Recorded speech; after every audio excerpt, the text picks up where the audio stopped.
முந்திய முதல் நடு இறுதியும் மாறானாய்.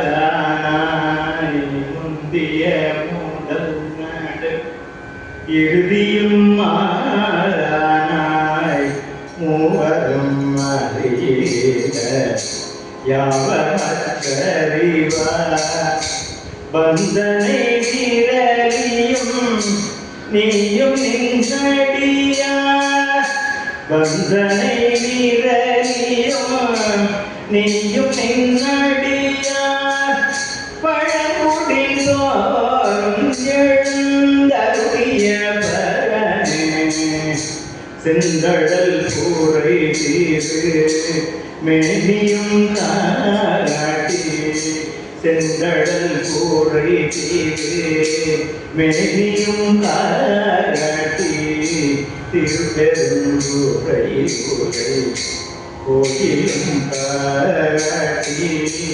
அந்த நாவலும் காட்டி வந்தாய். அந்த நாவலும் காட்டி வந்தாய். ஆரமுதே பள்ளி எழுந்தருளாயே. ஆரமுதே பள்ளி எழுந்தருளாயே. ஆரமுதே பள்ளி எழுந்தருளாயே.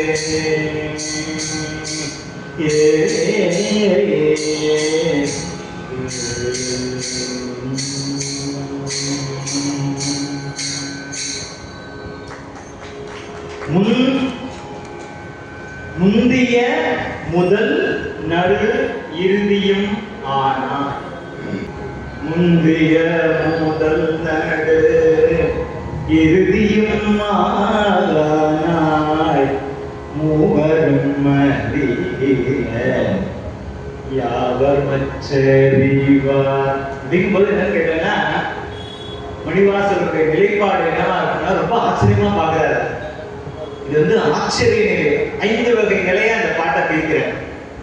ஆச்சரியமான நிலையில இதை பாக்குறாரு. ஏன் கேட்டீங்கன்னா, முந்திய எல்லாத்துக்கும் முந்திய முதல் நடு இறுதி மூணுமா நீயா இருக்கிற.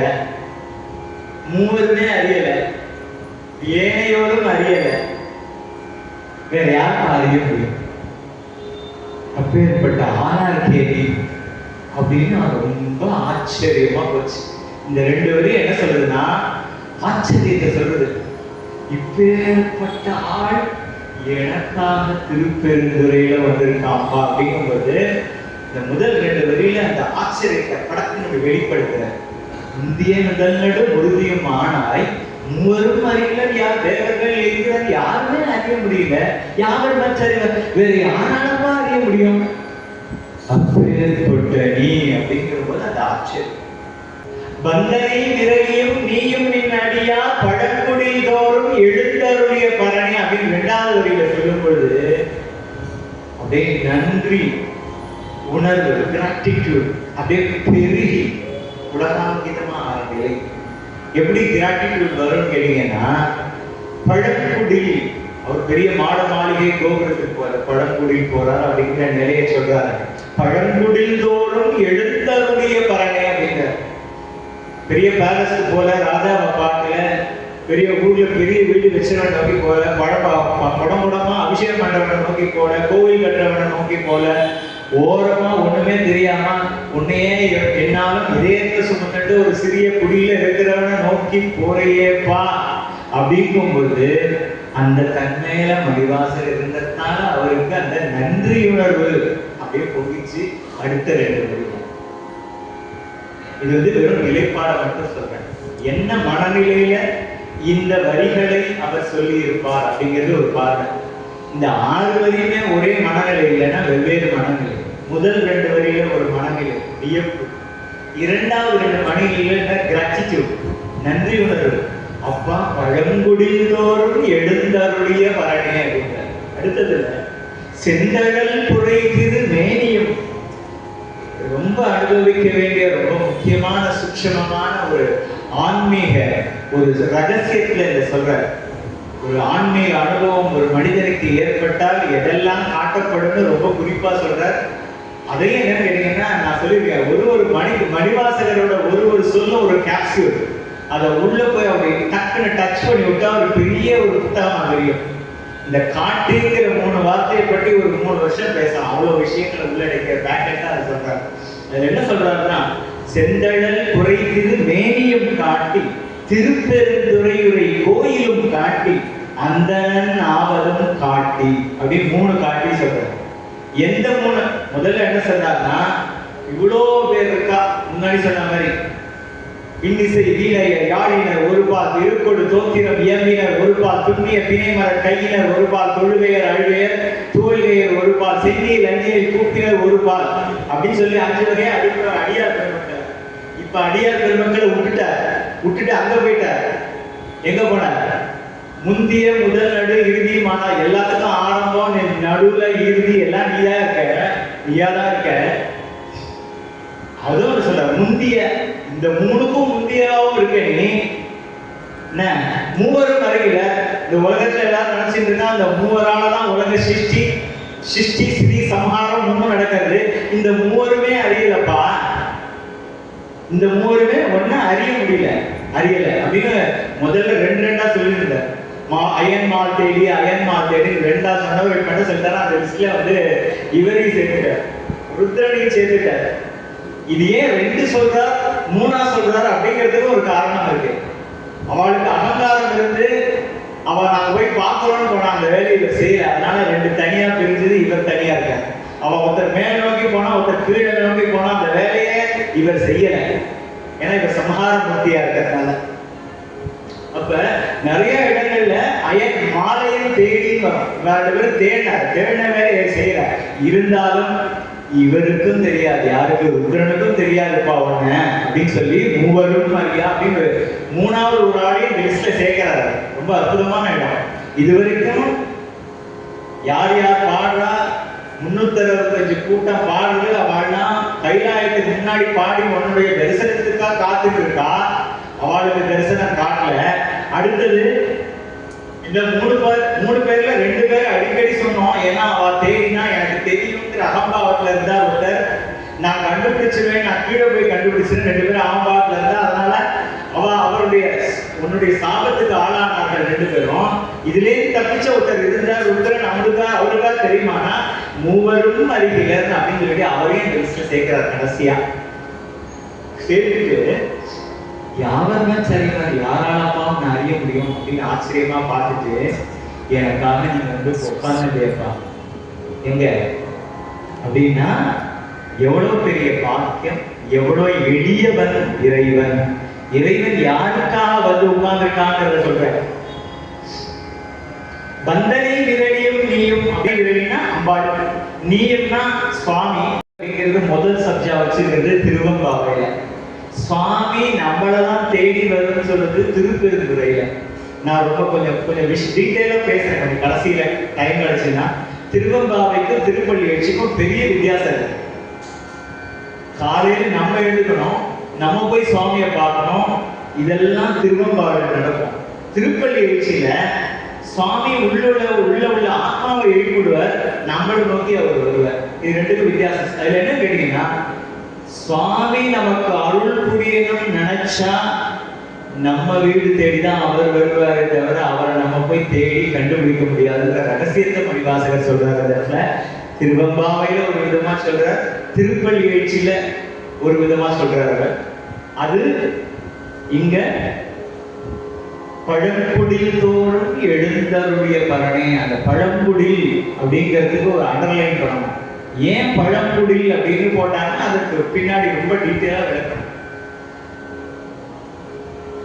ரொம்ப வருஷமா பக்தி பண்ணிட்டு வந்தவன் பழங்குடி அப்படின்னா, இந்த உடம்பு ரொம்ப, இந்த ஆத்மாவை அடக்கிய உடம்பு ரொம்ப வருஷமா உனக்கு தொழுதுட்டே வந்தது, உன்னை பக்தி பண்ணிட்டே வந்தது அப்படிங்கிறதுக்கான அடையாளம் ரொம்ப பழமையான குடில் அப்படின்னு சொல்லலாம்.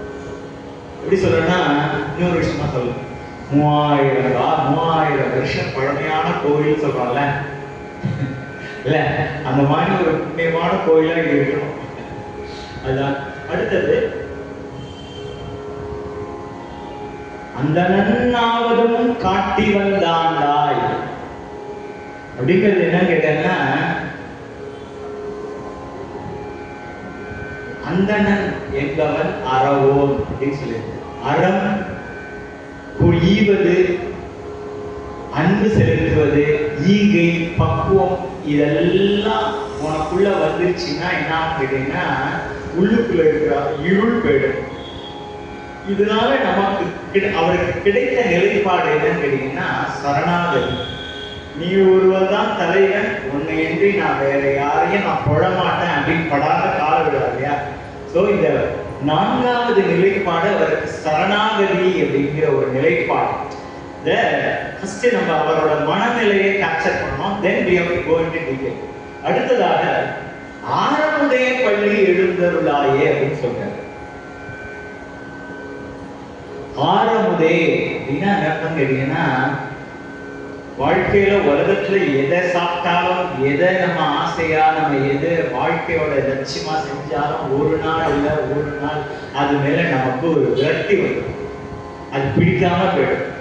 எதா இருந்தாலும் சரி, அழகான மனைவியா இருந்தாலும் சரி, கோடிக்கணக்கான பணம் இருந்தாலும் சரி, எது இருந்தாலும் எதை நோக்கி நம்ம வேகமா வாழ்க்கையில போறோமோ அதை விட்டுட்டு வேகமா வெளியே வந்துடும். அன்லஸ் அதிலே உழன்று அந்த மயக்கத்துல இல்லாம ஞானத்தோட தானா எவ்வளவு சீக்கிரம் போறோமோ அவ்வளவு சீக்கிரம் வெளியே வந்துடும்.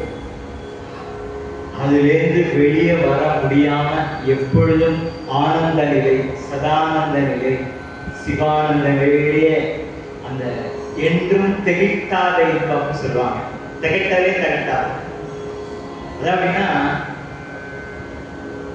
தேன் கூட ஒரு சமயத்துல திகட்டிடும், இனிப்பு திகட்டிடும். ஆனா திகட்டாத ஆரம்பு அமுதமும் நஞ்சாவும் நிறையா சாப்பிட்டா அந்த திகட்டான அமுதே பள்ளி எழுந்தருளாய நமக்காக பாடுறாங்க. இவங்களுக்கெல்லாம் அருள்ப்பா, எனக்கு ஆல்ரெடி எனக்கு எல்லாத்தையும் காட்டிட்ட, இவங்களுக்கெல்லாம் அதெல்லாம் நமக்காக பாடிட்டா. ஏன் இதை அப்படி சொல்லுங்க, நமக்காக பாடின பாடல். அவர் முதல் நாள் தீட்சை விட்டு அப்படியே அழிச்சுட்டு போயிருக்கலாம். எதுக்காக விட்டுட்டு போனார்னா, இவர் பாடுறத கதறத பார்த்தாவது நம்மளாவது நம்ம அதை நோக்கி பயணிக்க மாட்டோமா அப்படிங்கிற ஒரு காவத்துல இவ்வளவு பாடலையும் எழுத சொல்லி சிவபெருமான் அதை விட நம்ப மாட்டான். நான் உனக்கா எழுதுறேன் எழுதி நமக்கெல்லாம் கொடுத்துட்டு போயிருக்காரு.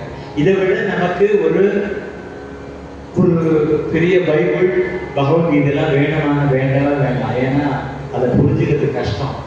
ரொம்ப எளிமையா சொல்லிட்டு போயிருக்காரு. அதனால ரொம்ப ஈஸியா இதுல இருந்து புரிஞ்சுக்கலாம். எல்லாவற்றையும் சிவன் நேரம் சர்டிஃபை பண்ண ஒரே நூல் திருவாசகம். அதனால அதை பிரமாணமா எடுத்து எங்க வேணா சொல்லலாம்.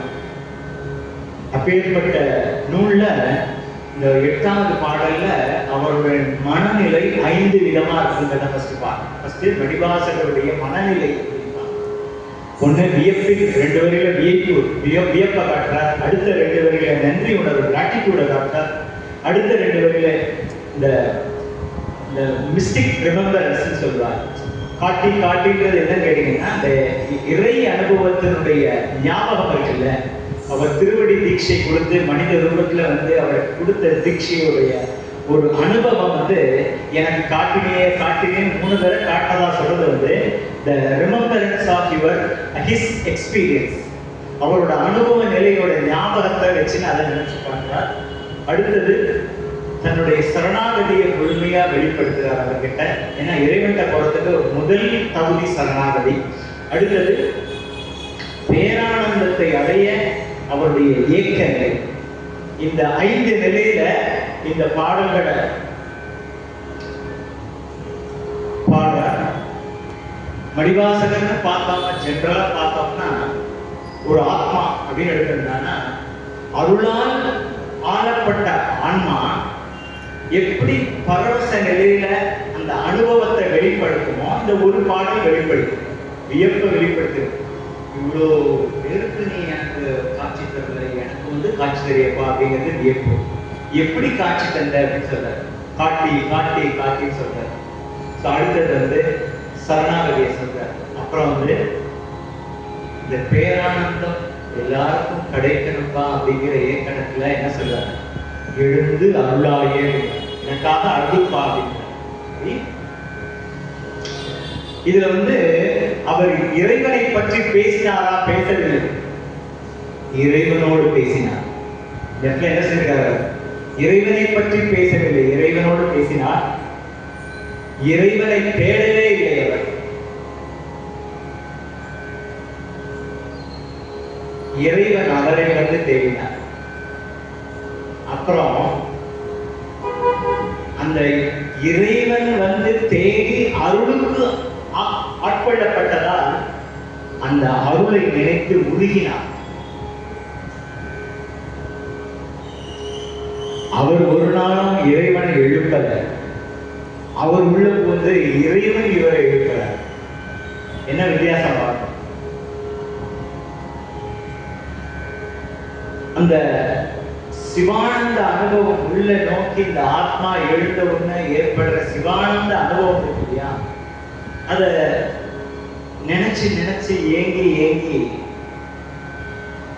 அந்த ஆறாவதை நினைத்து ஏங்கி ஏங்கி எழுந்தருடையாய் எழுந்தருடையாய் இந்த பாட்டில் பாடுற.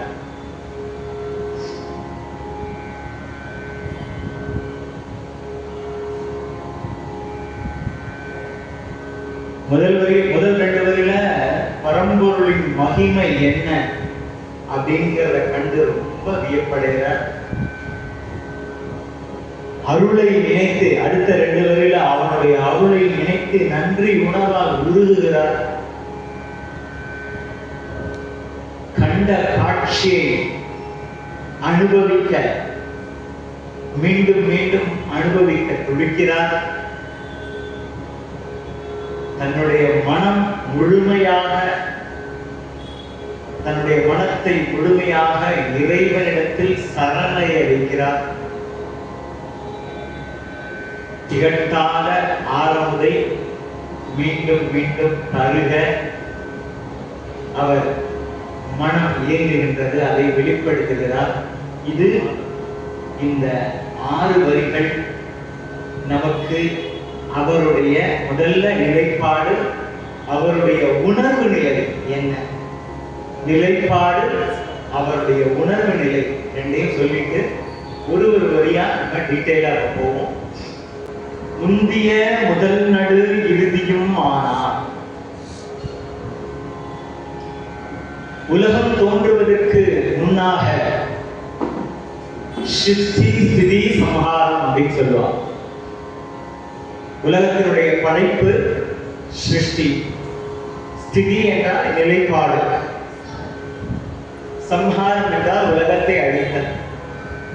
இந்த உலகம் தோன்றி நிலைத்து அழிவதற்கு முந்தியவன் அப்படிங்கிறதுனால முந்திய முதல் நடு இறுதியும் ஆனாய் அப்படின்னு சொல்றாங்க.